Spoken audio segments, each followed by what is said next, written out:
Hello everyone, welcome to government job alert. Government job alert के official YouTube channel पे आपका स्वागत है। आई होप आप सभी अच्छे होंगे। तो आज की इस वीडियो में हम बात करेंगे ETT 5994 के कोर्ट केस के बारे में। तो देखिए, आप सभी को पता है कि 20 फरवरी को ETT 5994 की कोर्ट में सुनवाई थी और इस चीज़ को लेकर काफ़ी कैंडिडेट एक्साइटेड थे कि चलो अब रिक्रूटमेंट को कंप्लीट करने के लिए कुछ स्टेप लिए जाएंगे। तो अब क्या है कि देखिए, 20 फरवरी को जो कोर्ट में सुनवाई हुई और उसके बाद जो 4 मार्च की डेट दी गई और उसी के साथ देखिए कैंडिडेट काफ़ी परेशान है कि एक्चुअल में हुआ क्या कोर्ट में, कैसे क्या पूरी प्रोसेस चली। क्योंकि देखिए, मोस्ट ऑफ द कैंडिडेट को तो यही पता नहीं होता कि कोर्ट में एक्चुअल में हुआ क्या। इसके बाद देखिए, जो जजमेंट जारी किए जाते हैं, जजमेंट के बारे में बहुत सारे ऐसे कैंडिडेट हैं जिन्हें नहीं पता चलता कि कैसे जजमेंट को पढ़ना है, कहाँ से डाउनलोड करना है। आप बहुत सारे ऐसे कैंडिडेट हैं, क्योंकि देखिए हर एक के लिए पॉसिबल नहीं होता कि वो अपना टाइम निकाले, इस तरह से जजमेंट को रीड करे, उसे समझे, अंडरस्टैंड करे।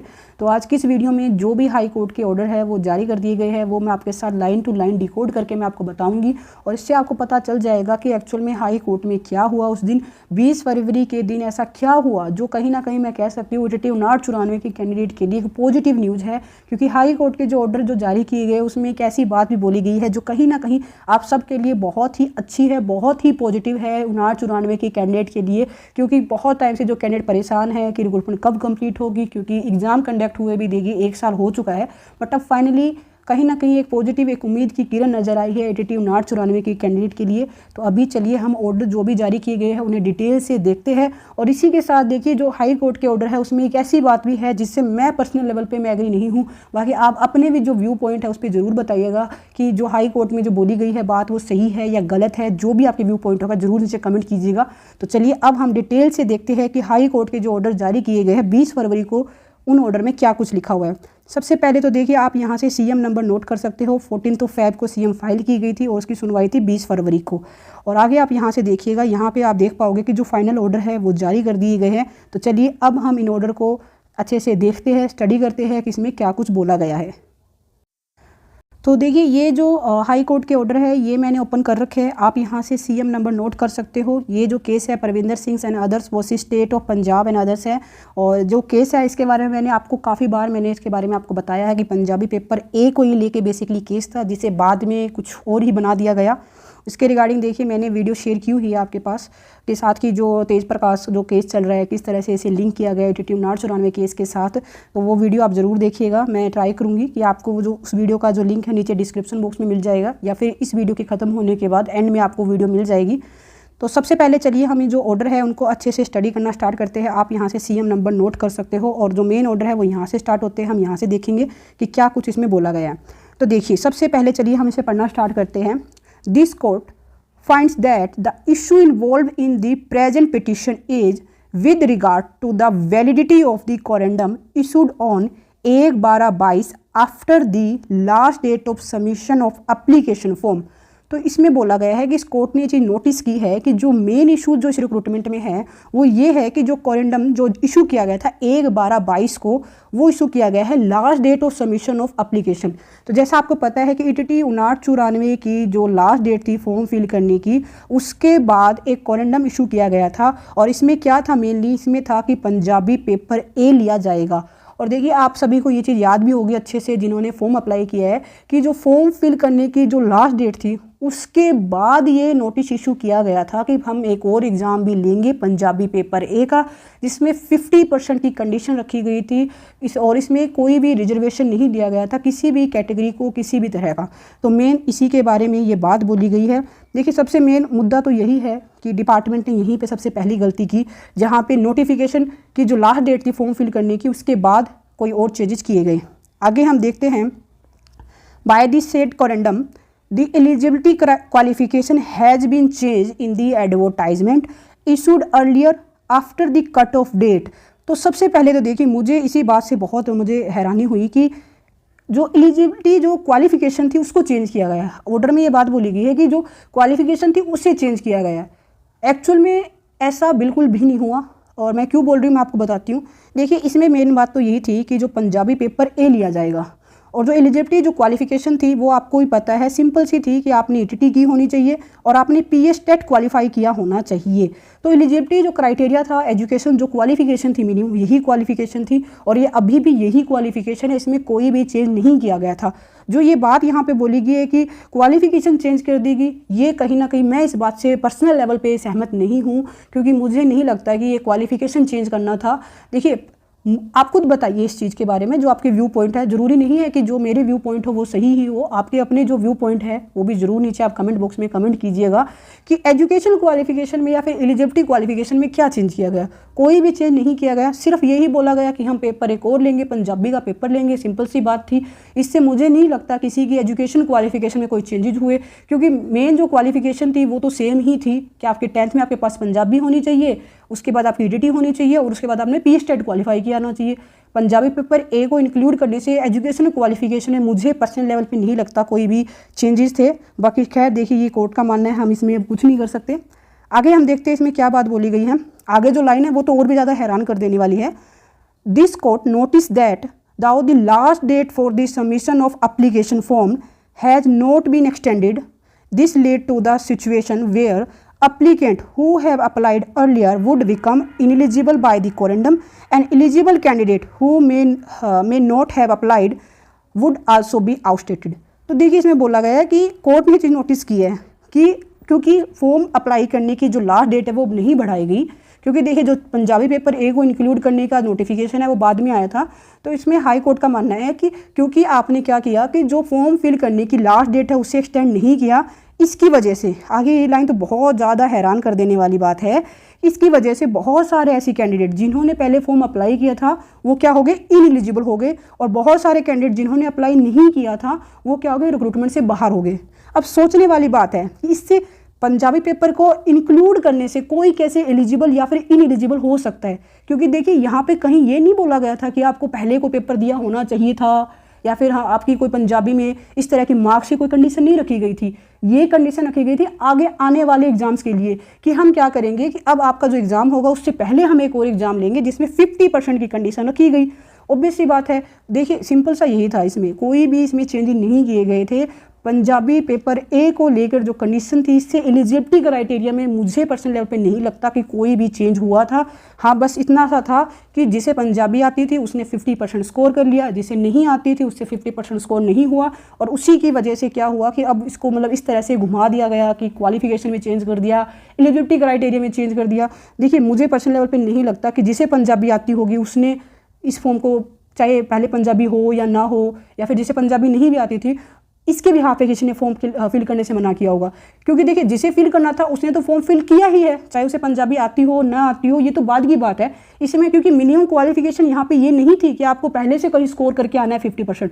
मिनिमम क्वालिफिकेशन में इसमें कोई भी चेंज नहीं किया गया था। मेनली जो चेंज किया गया था वो यही था कि हम एक और एग्जाम आपका लेंगे और उसी के बिहाफ पे आपके जो सेकंड एग्जाम को कंडक्ट करवाया जाएगा। सिंपल सा मेन मैटर यही था, बस फ़र्क सिर्फ इतना था कि पहले चाहे आपको पंजाबी आती हो या न आते हो, आप you become a good teacher. But यहाँ पे ये था कि if you wanted to be a teacher in Punjab, आपको पंजाबी आनी चाहिए, एटलीस्ट पढ़नी तो आनी चाहिए। मेन इशू यही था, और वो भी आपको पता है कि बहुत सारे कैंडिडेट ऐसे हुए जो भी इस कंडीशन को भी फुलफिल नहीं कर पाए।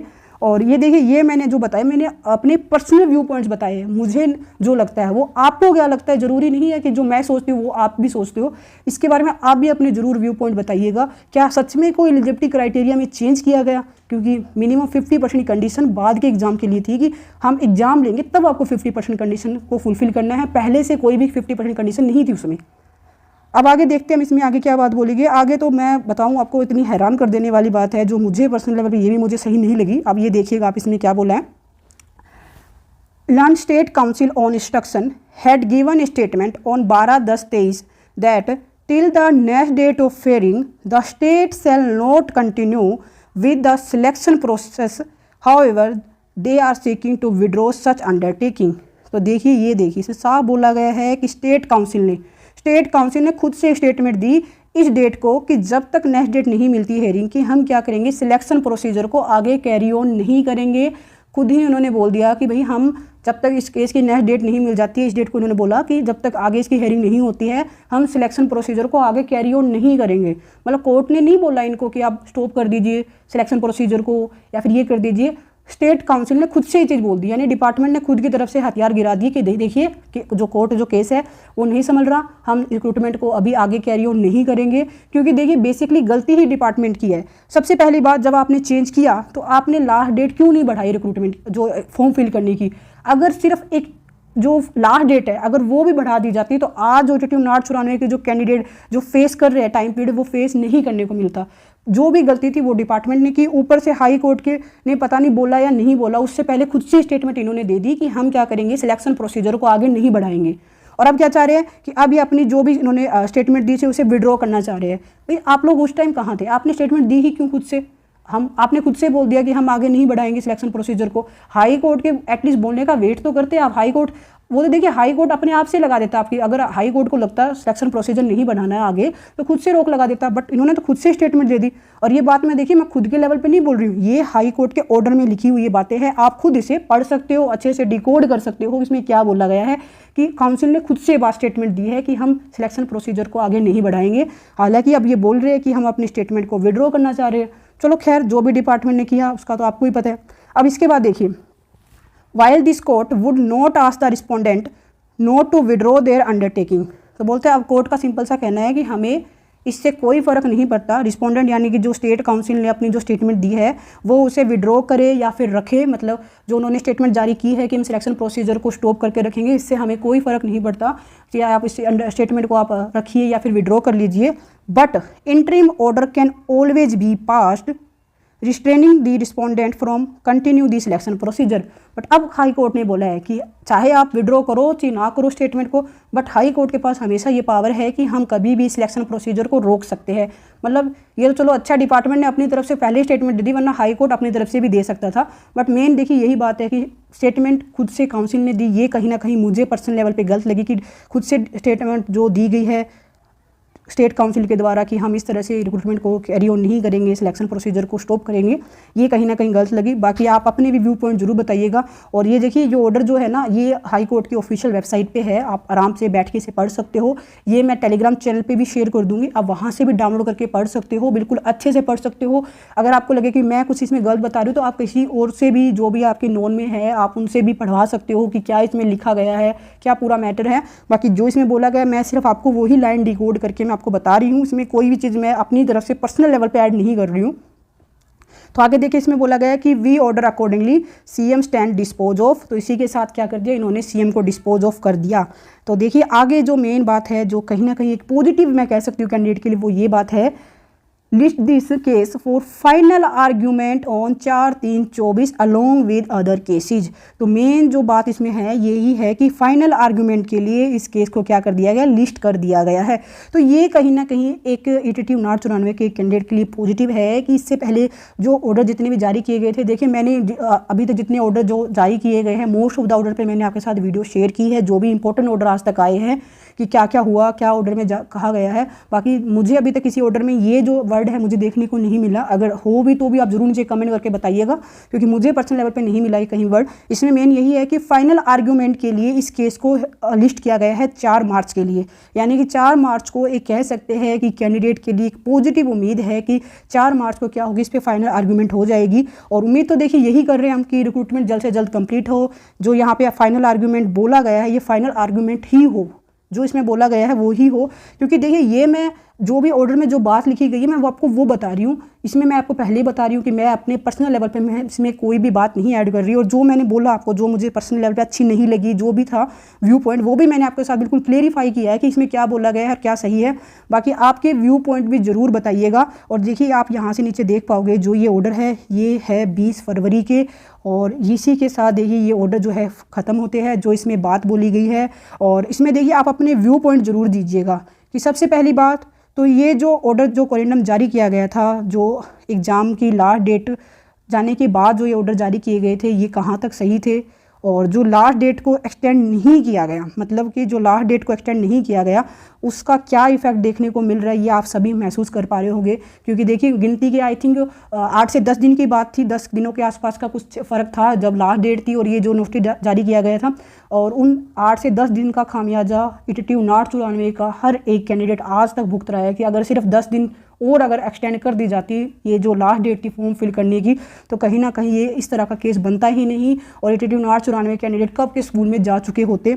ऊपर से डिपार्टमेंट ने जो अपने लेवल पे जो स्टेटमेंट दी है वो भी मैंने आपको बता दी है, हाई कोर्ट का इसके बारे में क्या बोलना है वो भी मैंने आपको बता दिया है, और जो इसमें फाइनल आर्ग्यूमेंट के लिए बोला गया है ये कहीं ना कहीं एक पॉजिटिव उम्मीद है ETT 5994 के कैंडिडेट के लिए, और उम्मीद है कि फाइनल आर्ग्यूमेंट ही हो और इसमें अब बस कुछ बचे ना, बस रिक्रूटमेंट के लिए जो भी मतलब डिसीजन है ना एटलीस्ट डिसीजन लिया जाए, क्योंकि कैंडिडेट ऑलरेडी बहुत परेशान है। देखिए बहुत सारे ऐसे कैंडिडेट हैं जो कमेंट करते हैं कि मैम अब रिक्रूटमेंट का क्या होगा, हमारी तो काफ़ी ऐसे कैंडिडेट तो ऐसे जिनकी लास्ट जो फॉर्म भरने की जो एज है वो भी निकल गई है, क्योंकि बहुत सारे ऐसे कैंडिडेट है देखिए जो बहुत टाइम से वेट कर रहे हैं रिक्रूटमेंट के कंप्लीट होने का।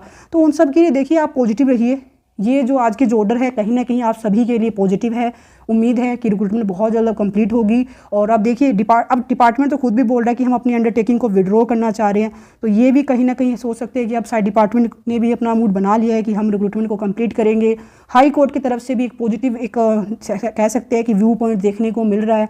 बाकी जो इन ऑर्डर में जो भी बात बोली गई थी वो मैंने आपको लाइन टू लाइन अच्छे से मैंने डिकोड करके मैंने बता दी है कि क्या कुछ इसके बारे में बोला गया है। बाकी इसके रिगार्डिंग आगे भी जो भी अपडेट आएगी वो अपडेट भी आपको इसी चैनल पर प्रोवाइड की जाएगी, तो इसके लिए आप इस चैनल को जरूर सब्सक्राइब करें और अपने जितने भी ETT 5994 के जो कैंडिडेट है उनके साथ भी इस वीडियो को जरूर शेयर कीजिएगा, क्योंकि कैंडिडेट बहुत ज़्यादा डिमोटिवेटेड है। जरूरी नहीं है कि हर एक कैंडिडेट हर रोज़ इस तरह से सर्च करके देखे कोई वीडियो हमें मिले 5994 के लिए, तो आप जो भी आपके फ्रेंड्स हैं उनके साथ ये वीडियो जरूर शेयर करें ताकि उन सब तक भी ये जो इंपॉर्टेंट इन्फॉर्मेशन है ये पहुँच सके, उन सबको भी एक उम्मीद मिले कि चलो फाइनली 4 मार्च को 5994 की रिक्रूटमेंट पर एक फाइनल डिसीजन ले लिया जाएगा, रिक्रूटमेंट बहुत जल्द पूरी की जाएगी। क्योंकि देखिए बहुत कैंडिडेट ऐसे हैं जो 23-64 में भी थे, 59-94 में भी थे और दोनों रिक्रूटमेंट अटकी हुई है। अभी ना तो 23-64 कंप्लीट हुई है ना 59-94 कंप्लीट हुई है, और 23-64 को लेकर भी देखिए एक CM फाइल की गई है, वो आपको मैंने आज सुबह ही मैंने आपको बताया था, एक वीडियो मैंने शेयर की थी। अगर आपने अभी तक वो वीडियो नहीं देखी है वो भी ज़रूर देखिएगा। और इसके अलावा देखिए तेज प्रकाश का जो केस है किस तरह से 59-94 के साथ लिंक किया गया है, इसके रिगार्डिंग मैंने एक वीडियो जरूर शेयर की हुई है आपके साथ, वो वीडियो भी देखिएगा। इस वीडियो के एंड होने के बाद आपको एंड में दोनों वीडियो मिल जाएगी, दोनों वीडियो देखिएगा और अपने जो भी वैल्यूएबल जो कमेंट्स है जो भी आपके व्यू पॉइंट्स है वो भी इस वीडियो के नीचे जरूर कमेंट कीजिएगा। Wish you all the best, thank you.